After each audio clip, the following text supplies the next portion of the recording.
I have this little drone that I built about a year ago, and the video quality is okay, but it's really not that fantastic.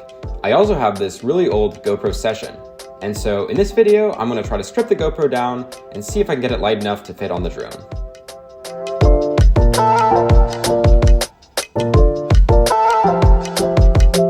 The idea of naked GoPros isn't new at all. In fact, lots of people do it with a lot of the bigger models, but I haven't seen anyone do it with one this small. And so I'm just going to be going completely off script trying to figure it out as I go. The GoPro itself still works fine, and I can connect to my phone and record videos and everything.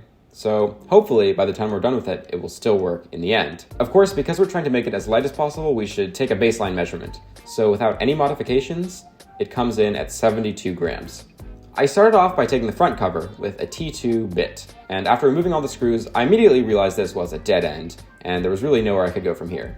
I saw some videos online of people who used a heat gun and kind of pried the plastic away from the case, so I tried that next. I didn't really have a whole lot of success with that, so in the end, I resorted to just brute forcing my way through it, and I started just taking off all the plastic around the GoPro. So after some more effort, I was able to remove even more plastic, and now more of the GoPro is exposed. After a lot more time, I was able to remove about half of it, and finally, I was able to remove all the plastic around the GoPro, revealing all of the insides. Luckily, at this point, the GoPro still connects to my phone, and it seems like it's not broken yet. And at this point, it weighs 49 grams, and that's because I've taken almost 20 grams of plastic off the thing.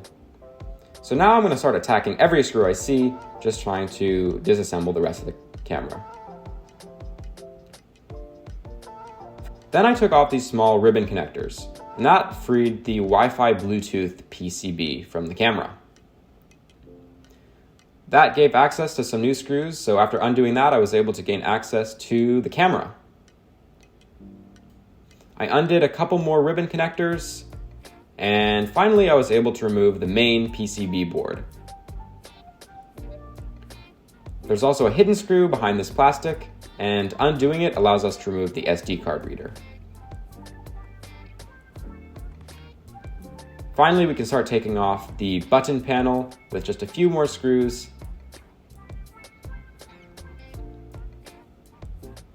And the last thing to take off will be the camera itself. With a bit of force, I was able to pry the camera off this plastic body. The camera still works at this point, which is a great sign. And again, I can connect to my phone and I can see the preview.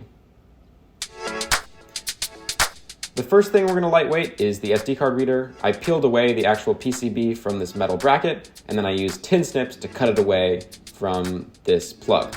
Then we're going to take the button panel apart. You have to undo this little ribbon connector, and that frees the screen, which you can then pop out from the back. I also used a flathead screwdriver to carefully pry back this ribbon PCB, and that frees the whole button panel. Then I unsoldered the battery, which is super heavy, and I'm replacing with a little plug that we're going to be using to connect it to the actual drone. The battery weighed 19 grams, which is pretty significant. And now the GoPro with nothing on it weighs only 15.2 grams.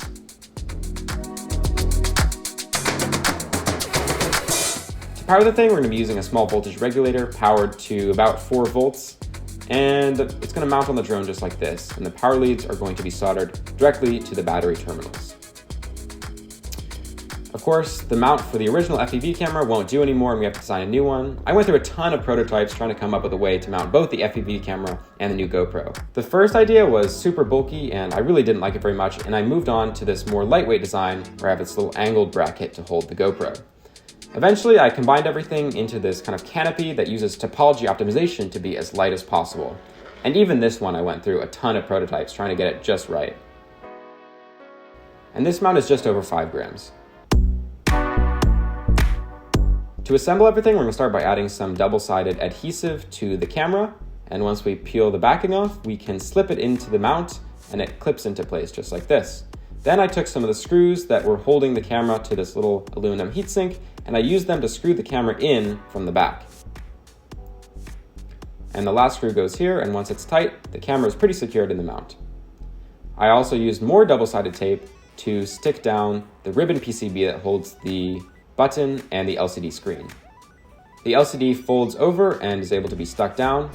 There are a couple parts that just kind of hang off the side and aren't stuck down at all, but they're well protected by the canopy, so I think it's fine. So then we can clip the button panel back to the main PCB, and you see here that I've added some heat shrink around the Wi-Fi module. Now I'm using some tape to secure those connections, and we can secure the Wi-Fi module to the bottom of the main PCB using some double-sided tape.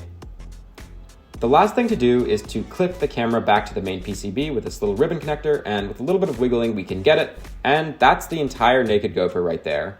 On the scales it comes in at 21.2 grams. So now we can attach it to the actual drone. I started by screwing in this little plastic component that I printed that holds all the components kind of down, and then we can just plop the GoPro on top and screw it in from the bottom. Once that's done, we can plug the GoPro in using the regulator that we soldered up earlier. Then I'm routing the FPV camera up around through the canopy, and that's so that when we push in the FPV camera into the FPV camera mount, we can then plug it in from the back. So now let's test it. We're gonna plug in a battery, and it looks like we can still use the GoPro. We can cycle through all the menus, and luckily I can still connect it to my phone and get a preview and change all the settings and record videos, which is really great. And when I'm done using it, I can just simply unplug the battery. And so on the scales, this new drone is coming in at 124 grams. It started off at about 103, and that completes the build. I really do hope you guys enjoyed it. I'm super excited to try to fly this thing and see what kind of videos we can get out of it.